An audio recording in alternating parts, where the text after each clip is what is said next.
welcome. If you remember, I put that last video up, and which was the Selmer Treble Bass, and I actually said to you that I'd got another one on its way. That one's arrived. So we're going to do these features when we get new stuff, and it's going to be known as on the ironing board, because once again, if you look at the video that I put up at the up and coming channel, we borrowed Erin Dawes' ironing board while she was out, so we borrowed it again. And we need to get this video done before she gets back, because if she finds out I've been putting my grubby amplifiers on her nice ironing board, I will be in for the frying pan. So Selmer Treble Bass 50 SV, this one. So this one, by the look of it, we just zoom in there, no R, which means this one doesn't have a reverb, except there's the reverb. So it does have reverb, it doesn't have the R on it. It's very strange that. The other one is RSV, that's just SV. So the SV ones, from what I read, didn't have the reverb on. This one has. This amp is in better condition than the other one. Don't know a great lot about it, come off eBay. But there is, it does have one special feature though. So check out the mains cable. This is the power cable. This is the power cable. I really don't know how long that is, but that is seriously long. It's also that rubber cable, which is a bit of a no-no nowadays. So that, yeah, must don't know what's that. 20 must be 20 meters, surely. That's the longest power cable I've ever seen on an amplifier. That is unbelievable. Yeah, so in fact that weighs nearly as much as the amp, so we're going to have to take that off. Yeah, madness. So back to the amp anyway. So if we just have a look around, so got a bit of a coating on there. I don't know whether that's nicotine from all its years of playing in the pubs. I'm sure in the description for this amp on eBay it said it had been owned by a local musician for years, so whether it's a one owner I don't know. You can see that it's a bit filthy, but that's no big deal. The corners are reasonable on it given its age. Remember, this amp's from about 1970, so 71, so it's over 50 years old. Let's have a look at the back. So we're looking at the back, and if we look, if that's rust on there, I think it might be. So if we look at the screws, I always look at the screws to see if yeah, someone's been in. So someone has been in here, because I mean you do find some of these amps they've never, no one's ever been in them. But this one looks in good order. Yep, serial number down there. So the same thing again as the other one, 7.5 50 volts, couple of fuses there. Yeah, that looks pretty good. So I'm just going to screw off the back door, and then we could have a look inside. Right, I've got the back door off. Looks a bit dusty in there, but yeah, that looks pretty good in there, pretty clean. Bit of dust, but other than that it looks clean. Just hone in. I can see it's not been anywhere particularly damp, has it? No, it's good. Pretty good. So I think what we'll do now is we'll, it's never been recapped. You can tell those are original, I would think. So let's get out the chassis and get the chassis out of the box rather than have a look at the gubbings. Right, it's out of the box. Just had a waft around with the hoover just to get that most of that dust off. There's still a bit on there, but we've got the majority off. That's looking very clean inside. Very clean indeed. Reverb tank there, same as the other one, but it's a bit cleaner than the other one. So tubes are all in there. They're below the reverb tank. I don't think this has ever been out of the case, or if it has, it's I can't see any work that's been done to it at a glance. Let's have a look at these tubes then. It's pretty hard to get these out with one hand.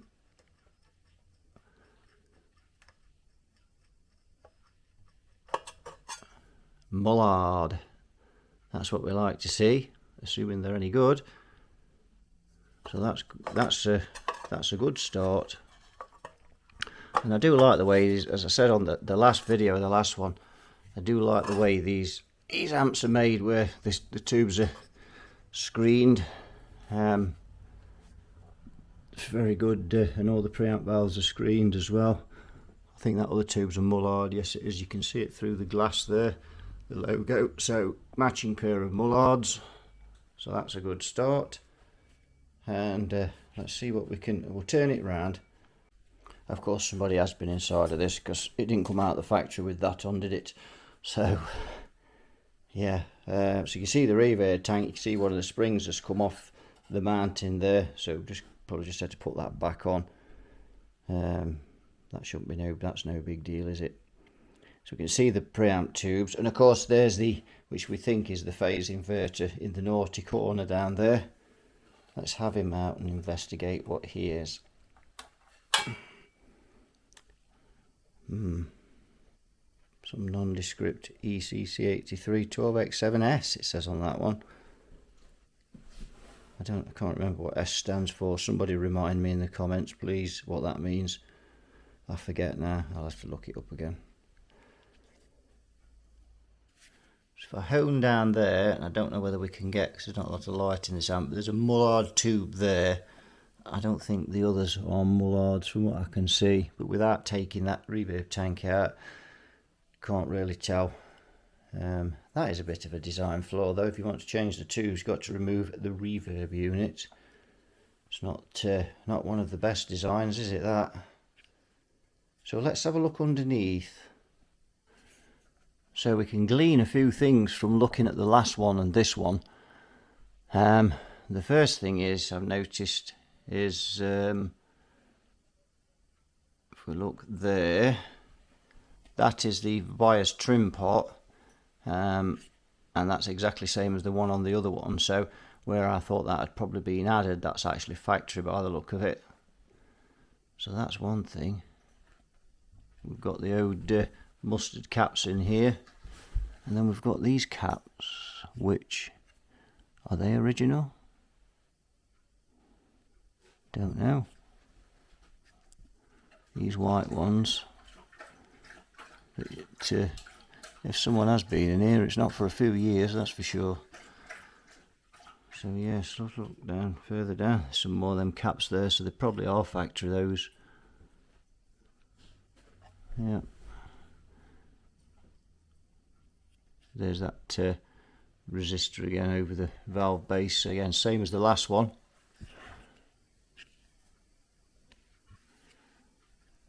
Yep, that is 1K5. That's a shared screen resistor, which is what I thought it was on the other one. I've just checked on this one. It is. Just looked at the pin out. That is because you've got pin 4 there, which is the screen. If we look on there, and pin 6 is no connection, so they always use that to bridge those across. So that is a screen resistor. It's shared for both. I think what I'll do is put one on each valve. Skin flints. Yeah, so this is looking very clean in here, very clean indeed, and probably not that different as to when it was new. It looks very, very all original to me. Of course, there will be some things in here that will have to go. You can see those things that won't have to go. These will probably stay because they're normally good capacitors. They don't. I've not found those leaking. Very rare. That electrolytic will go there. So let's let's go up and look at the caps.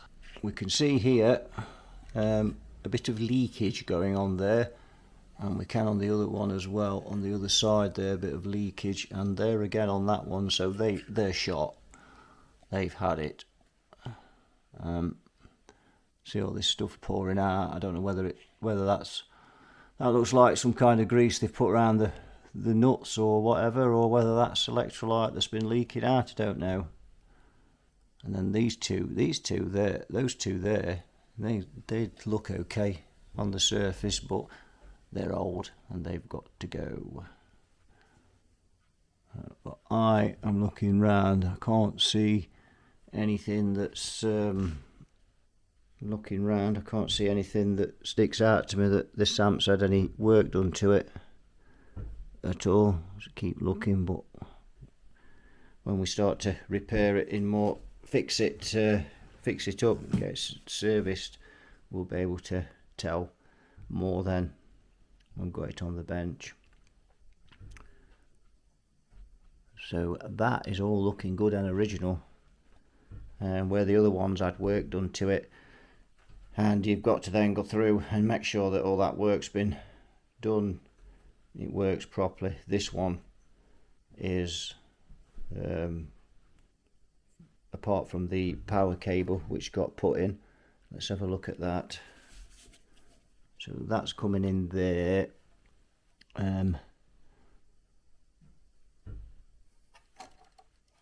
Sorry, look up there, probably can't see.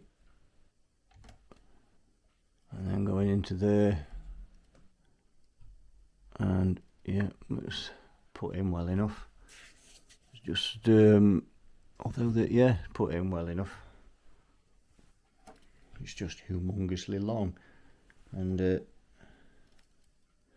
this rubber cable, I'm not keen on that. That will have to be changed. Don't really want to use that. Let's just see what's the fuse situation is. So mains fuse 1.5 amp, 500 milliamp fuse. Makes you wonder if these are the original fuses. You know, I bet they are. With those labels on, you never see anything like that now, do you? Reason I've stood this on its end, by the way, is because the if I light on its back, on the top, the reverb will be it'll crush the reverb tank because it protrudes. So that's why I've got it on its end. Just zoom out a bit. So there we go. That's a bit of a look over, just a quick video really on the ironing board. We're going to start a series of these on the ironing board every time we get a new amp, because it's just convenient just to whip the old ironing board out, set it up, throw a towel over it, so there's no evidence that we've used here indoors as ironing board. Shall we try and fire this up or not? I'm going to mull that over. Yes, let's try and fire it up and see if it runs. We're off the ironing board now, and we're on the Marshall 4x12 cab. So I brought the variac in, so we've got that there. We've got a meter down there. So what we're going to do is we're going to bring it up gently on this variac and see if it works.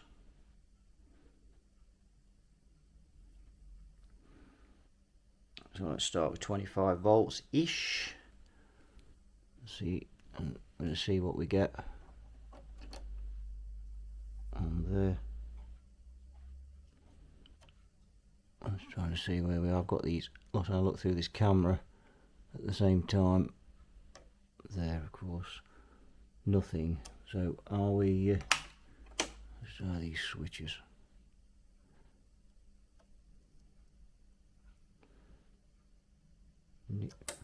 Nil point. So I've just took this fuse out the plug, tested it, and it tests fine. It's covered in like a black, that appears to be carbon or whatever. You can see that it's got all of my fingers. So I don't quite know what's going on there with that, but it does test okay. So I don't know why it's all black and sooty like that. Right, I'm not getting any AC through this from the mains voltage, and I've just done a continuity test on this humongous mains cable, and I don't have any continuity on the live. Right, that mains cable was absolutely shot to ribbons. No matter how much I stripped it back, it was all black and corroded inside. So I've snipped it off, and just for testing I've taped in just a temporary one. I've also grounded it.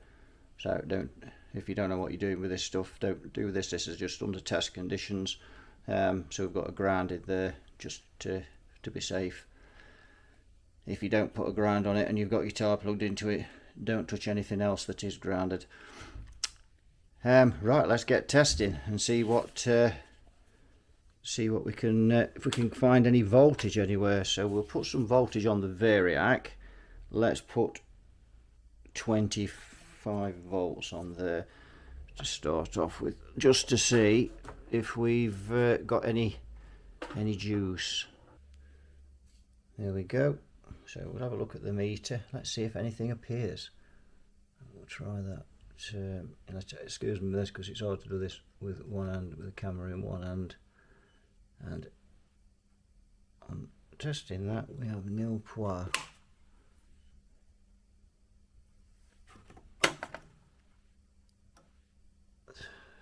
You just keep an eye on that meter. There we go, we have voltage. So that mains lead was tapered. You can see there 45 volts, and on the variac we've got 27, I think there. Probably can't see that clearly. Yep, so we've finally got it to work. So that mains lead, the longest mains lead on a guitar amp in the world, was tapered. So we've got that off. So what we're going to do now is we're going to bring it up slowly on the variac, paying close attention to that current meter I've got plugged into the wall.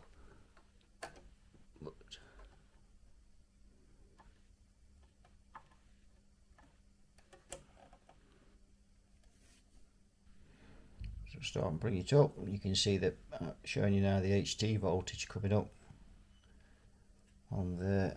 Let's just turn some volumes up as well on one of the channels.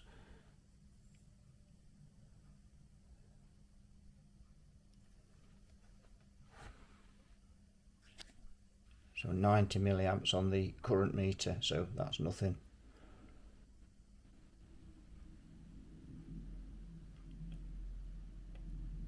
Volts.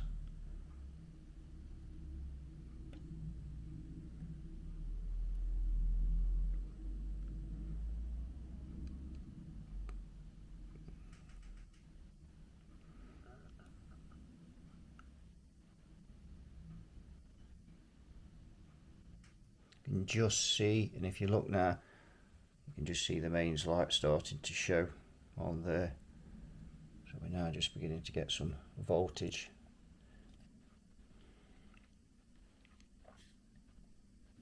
Current meter says 92 milliamps.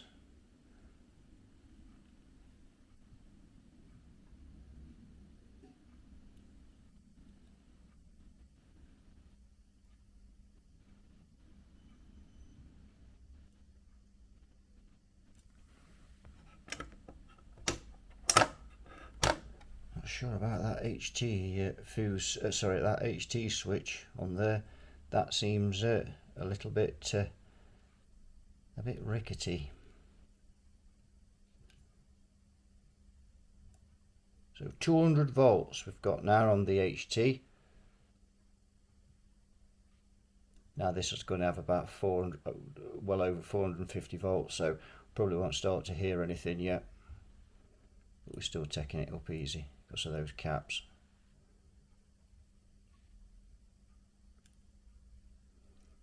$230 volts. And we're climbing.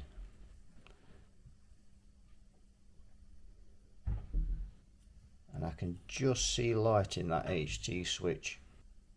We don't see that drawing down, do we?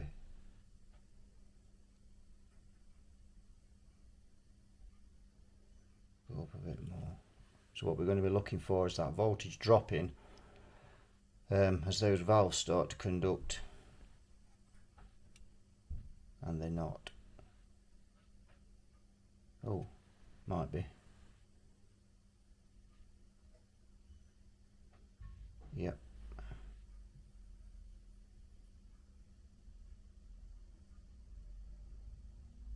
So we just go up to, let's go up to 300 volts.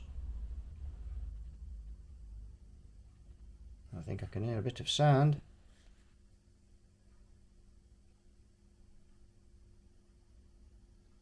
£191 milliamps on the current meter, and we have got sound indeed. Yes, we have.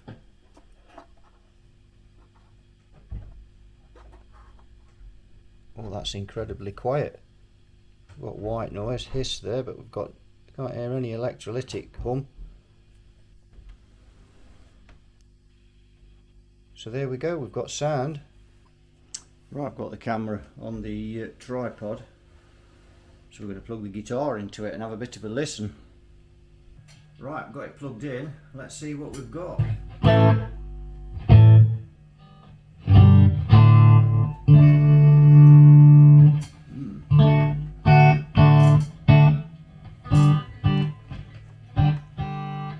Dirty sockets.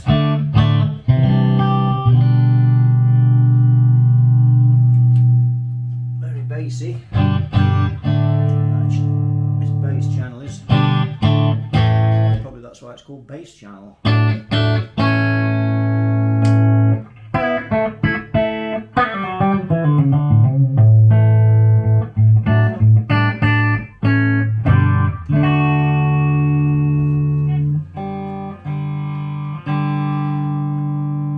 Presence works on this one. On the other one, the presence didn't work at all.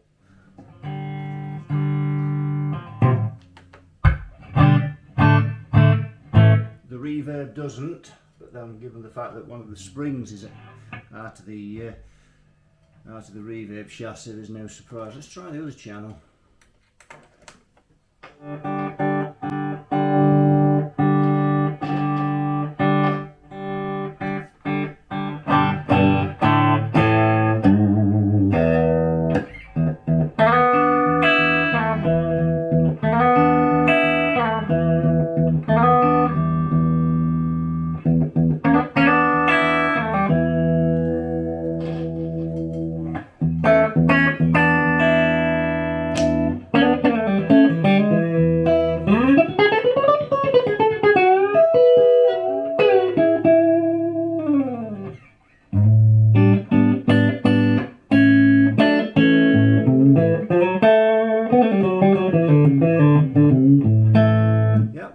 As well.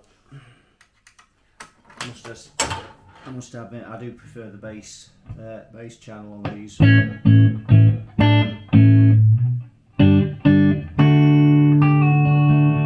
I've got about 200 volts on the Variac now, so I'm not pushing it all the way up because of those caps. I pushed it really probably further than I should have done, because if you look at those caps, they are leaking. Drawing 300 milliamps off the mains wall socket, so that's nothing. So despite those caps looking very unhealthy, this is pretty quiet, and of course that wouldn't last forever with those. They need to come out sharpish.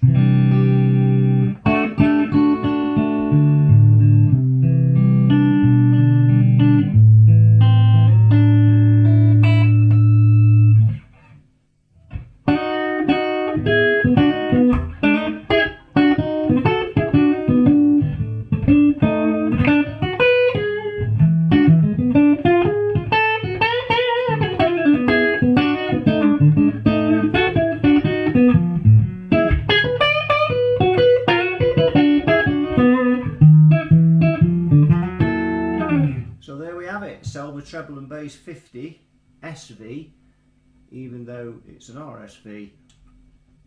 So thanks for watching again. I hope you've enjoyed this video, and please subscribe to the channel if you wish to do so. I'd appreciate that, and you all take care, and I'll see you in a future video. Bye bye for now.